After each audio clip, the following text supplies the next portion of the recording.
in the diversity, equity, and inclusion departments to comply with a new state law. That law dissolves DEI institutions at public colleges across the state. So here to discuss is the author of that state law, Senate Bill 17, Texas State Senator Brandon Kraton. Senator, great to have you on the program this morning.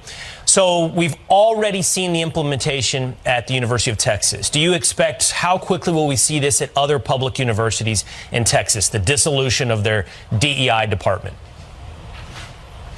Well, as you mentioned, our flagship university at the University of Texas announced $10 million of salary reductions and positions to be terminated this week. I expect many other public universities around the state to follow in the University of Texas's lead. We sent a letter from the Texas Senate Education Committee requiring compliance with the new law, Senate Bill 17, and we even have clawback provisions on funding if our universities do not comply.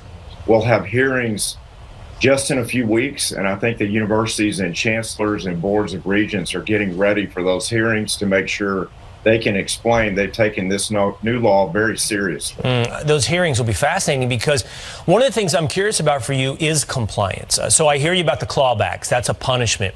But how do you discover? So one of the, I think, fears people should rationally have is DEI will just be reconstituted throughout the universities in other ways, in different names, maybe broken up within other departments. How do you ensure you don't continue with the ideology of DEI?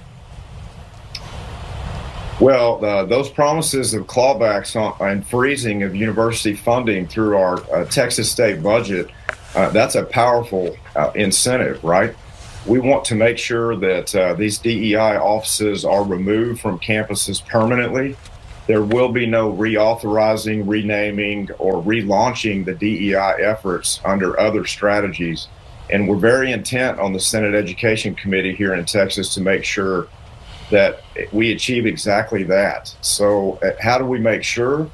I think the universities are cleaning house as we speak. That's why the University of Texas removed all of those positions just a few days ago following a letter from the Senate Education Committee. And we have the strongest bill in the nation. And we expect those clawback provisions on funding for the entire university to matter. Why was this so important in Texas to do away with DEI?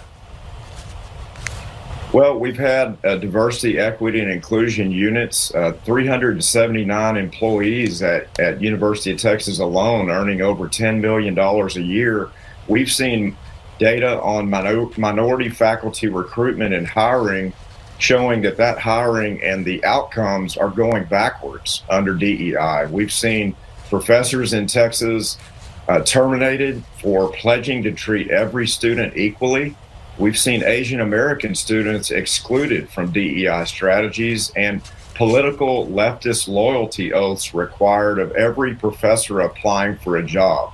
We're just not going to stand for that in Texas. That's a chilling effect on free speech. And if you have exclusivity with free speech, you have no inclusion. And if you have no inclusion, DEI has failed and it needs to be removed.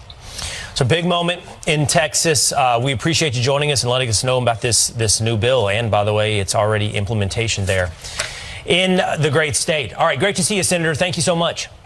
Thank you.